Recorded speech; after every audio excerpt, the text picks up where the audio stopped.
Guys, today May, and in this little video I would like to talk about something very interesting as far as I'm concerned. And apparently, according to YouTube, I have literally like 7 seconds to catch your attention.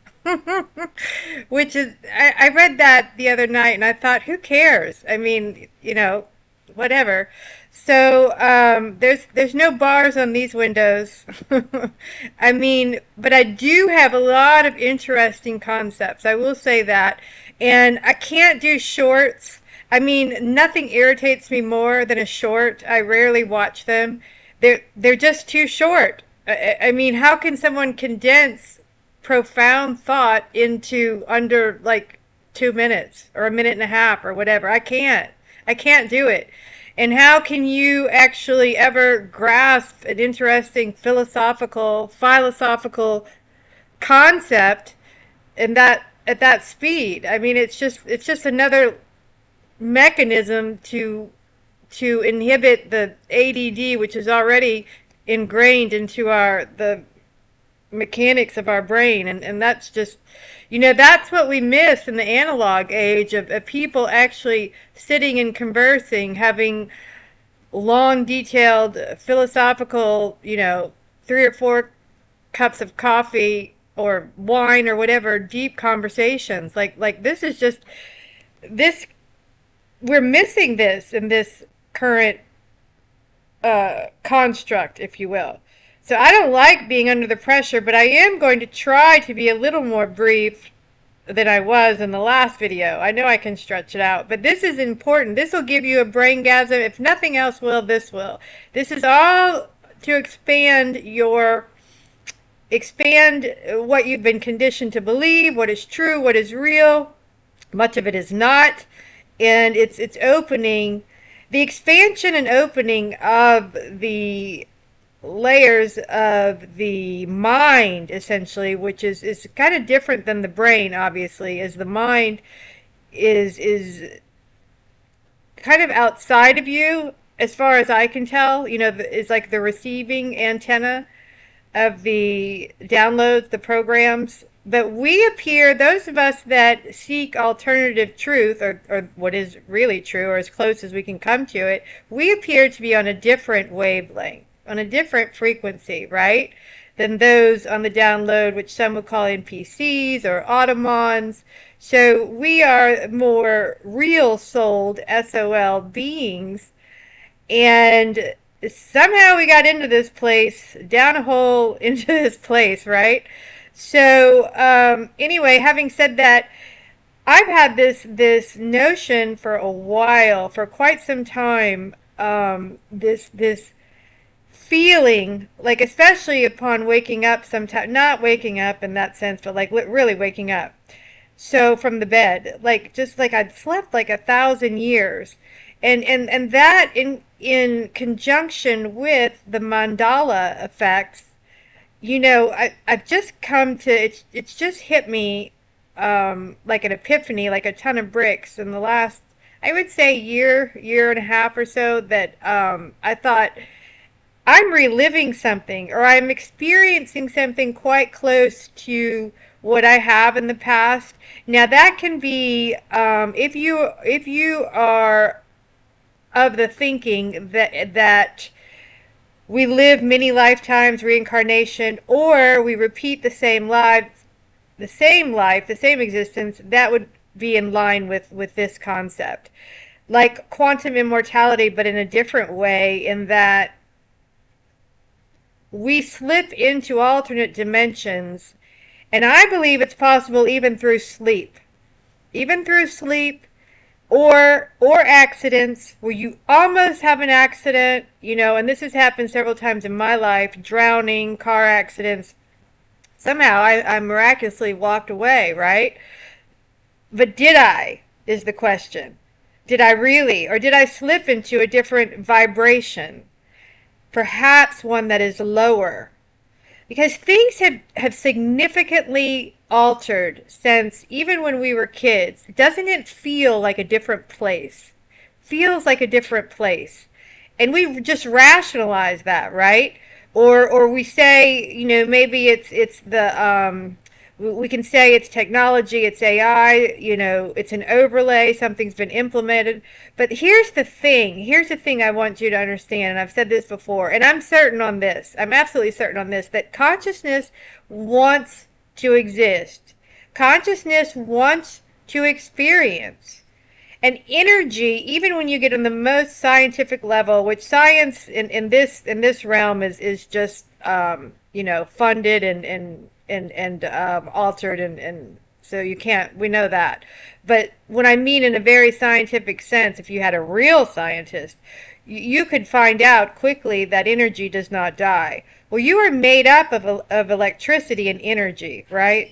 So the notion that you are gone when the avatar or the body ceases to exist doesn't make sense. I mean, I know that we are conditioned that way. We attend funerals, we grieve, we mourn, and you think that they're gone. Well, I don't think so. And I don't believe in the ghosts as we've been conditioned also to believe. I mean, I believe more so that we are the ghosts. The real souled beings are in this dimension while there are other dimensions playing out simultaneously. This is so hard to grasp. It's not like they want to push the metaverse. It's not exactly like that. You have to really be skeptical on what they're pushing, right? So it's definitely not exactly like that. But it's more of the sense that something happened along the way, whether in sleep, coma, accident, and you slipped into this dimension. And these older souls, like myself, like those who listen to channels like this and who are into alternative theories, these older souls don't fit in here. Just do not fit. You just don't fit here. And this kind of lines up with that theory because you possibly did fit more maybe when you were a child, or I mean theoretically it could even be a past life. But the problem with that is that if time is not real and we're under a wheel, which is the zodiac, which is an implement, which does push the waves into this system, this electromagnetic system, if we are underneath the construct of the wheel or the clock, okay, and you slipped in through here, in through the portal, if you will, okay, it makes a lot of sense that it's more likely that we're existing simultaneously. Elements of consciousness are existing simultaneously. And I'm not going to use the word awareness. I don't like that, as it's what keeps you into this system. Because think philosophy, software, hardware, right? The computer brain, the motherboard on which we play out this script, right? So that's part of that. That can be an element of the trap. If anyone's telling you, I am awareness, say that mantra in your head. No, you don't want that looping in your head. So then you never get out, right? So what I'm saying is the most likely is that we slip into different dimensions, and it can be a lower vibrational state, a lower vibrational plane of existence that is on a lower vibration. But you are not. I am not. So this lines up with the feeling of not melding here, not feeling at home, at home, like we're in our right place, right? And it could actually, the theories on we are star seeds, we are orbed in here, we are born. That makes so much sense as well. And I've said that before. I mean, we are the stars. However, once we're in this grid, I don't think it's so easy to cycle back out. I think there's definitely a way, and it all begins with thought form and sound.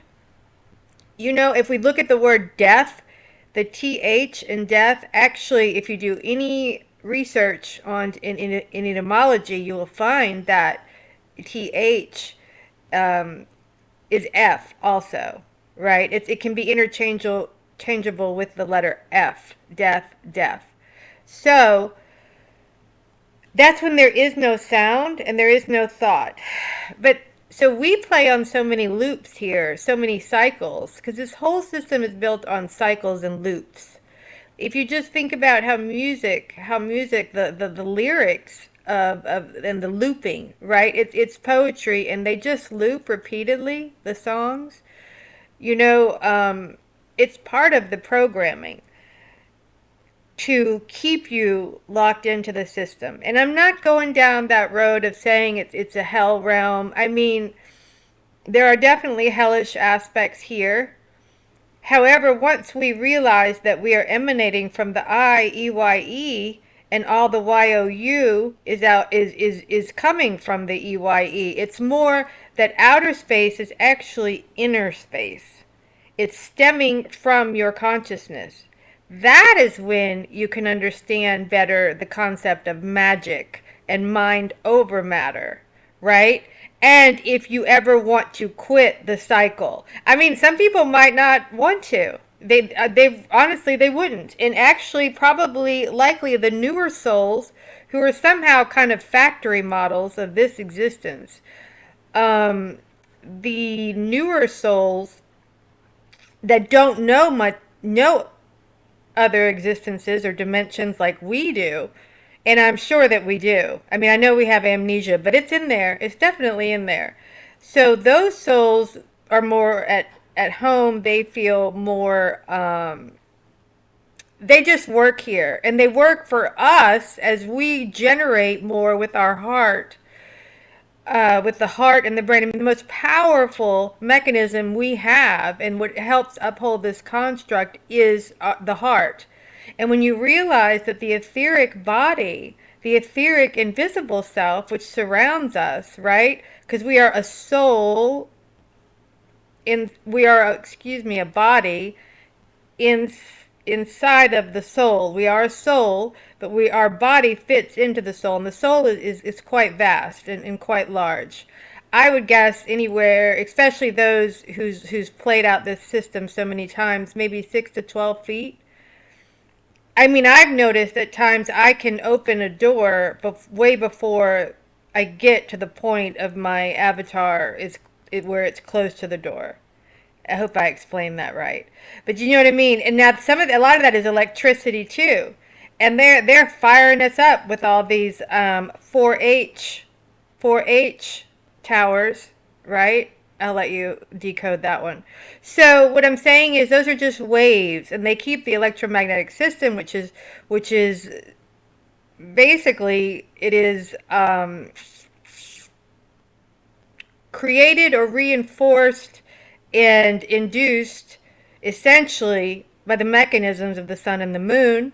Sun is consciousness, and the moon is emotion and hormones, right? So you need a combination of both. He is the son of the Father, the Son of God, and she is the mother, and they have some sort of incestual constellations, right? Celestial relationship that helps create a recycling system. And you see it during the full moon, and you'll see it during the eclipses. And they have a system which generates more souls. More souls, more deaths, more births, more accidents, right? When she is full and pregnant, in my opinion. Because there's a gestation period of the full moon that's quite similar to fish. And I don't mean to get off on that tangent as I'm trying to stay focused, but sometimes we need to, when exploring one concept, you certainly got to explain other concepts that tie in. It just helps. I'm trying to help you visualize and understand this. But it's still an element of us, the right and left hemispheres of the brain, right? So female, masculine, right? So she is Isis, he is Horus. So anyway, they are emanating from us, and your consciousness, if the body goes into a shutdown, the consciousness still wants to survive. It is still circulating, it's still, and I say circulating like a sprite, like a spirit, a sprite circulating, electric, right? If you think that it all ceases together, no, it doesn't. And no, it doesn't make sense. And here's the thing is we are heavily conditioned through funerals, through grieving, and actually I have come to realize that that's part of how the whole system works.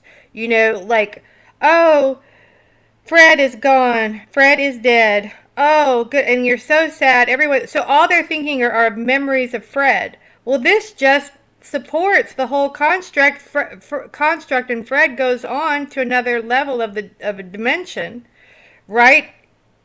Which is partially created by the data and the file systems of those grieving for him. Because there's a cloud, if you will. Just like in the computer system, there's a cloud. Cloud holds the word loud, as in like sound. So our thoughts in our head, that voice, right, creates a sound. And then there's a larger cloud above us that when we grieve and mourn, think moon, mourn, okay, we are contributing data because we are data generators, okay, and it collectively and individually. So having said that, with everyone mourning, it helps the collective create another dimension or supports another dimension for Fred to slip into. Now that is very abstract thought and abstract concept, and I hope that you will at least think on that, as it really makes a lot of sense. It really makes a lot of sense.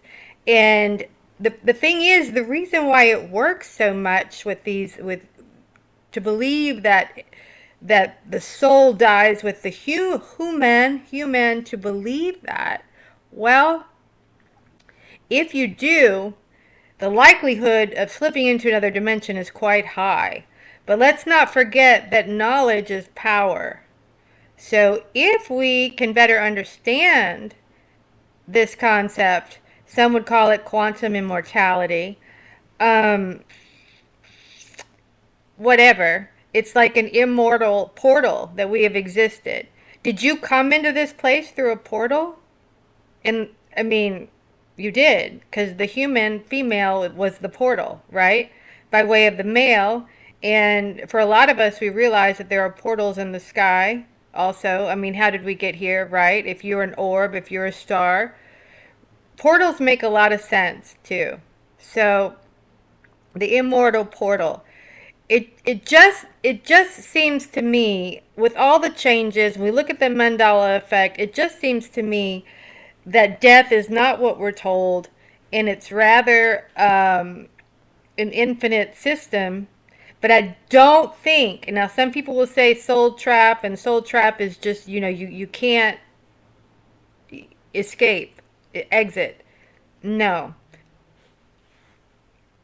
From the messages that I receive in my own innate knowing, I do think there's a way. And I actually believe in the messages that I receive are actually indicative of something outside of this system, another higher level of the self, a higher layer of the self, who is speaking through consciousness to me. And you guys may get that as well. I mean, we do get clues. We do have, sometimes it's in dreams. It's just an instinctual intuition. We certainly get clues, and then immediately we can be distracted because the system doesn't want you to think of yourself or any aspect of this file or life to be anything different than the human form and your title and your capitalized name. Some call it the straw man. It does not want you to divert from that and thinking on the higher plane of consciousness, which is essentially what this is when we arc angle to the higher plane of consciousness and receive our messages. When we connect to the higher plane, this is when they can't touch us. This is when knowledge really is power and we have control, right? And when I say they, I don't mean the bad guys, the men in black. I mean, you can think that's fine if that's what you visualize, but it's still an extension of the lower dimensions of the mind. It's still an extension of ourselves, of the I, the EYE. This is so hard to grasp. I realize that. But I feel so strongly about it. I'm certain that I've experienced it. I'm certain that I've been in this exact um, type of existence, but at a different layer. So here's another idea too, before I close this video. Here's another idea. If you're okay with, or if you believe in reincarnation and simultaneous incarnations, or however you believe, maybe you're okay with, yeah, I'll come back here, but it's going to be on my terms and it's going to be a better world. Now, there is that theory that once you get to that higher plane of consciousness, you essentially create your own plane of existence. Without the suffering, bluer skies, a yellow sun, more amicable, more engaging. Maybe it doesn't have a monetary system. But you are the creator. But there's no way to get to that level of the video game or the virtual reality without realizing what it is. To just buy into the when I'm dead, I'm gone, I'm done, doesn't make sense. And it won't help you. It won't serve you in any way to buy into that. It just won't serve you. And they keep us kind of locked into that. They want the fear, even if it's far away, bombs or whatever. That's how they get it, slip into the consciousness and keep you in that fear-based system. So I'm going to stop this here. I have a lot more to say on the Immortal Portal. And that's not to put anyone into fear. It's to give us power, to remind you of your superhuman abilities. You are not just a human. You are not just a human. You are an orb. You are a star.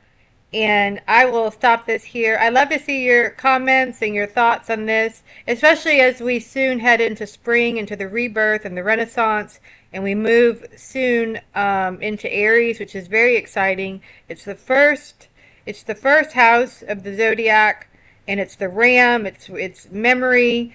It's the sun starts to really get happy and be in his element. He is reborn, and that's very exciting. There's a lot to be excited about, and we won't allow the lower dimensions of the mind to hold us captive. We are free, and knowledge is power, and that's all I'm going to say. I'd love to see your comments. Thanks for listening.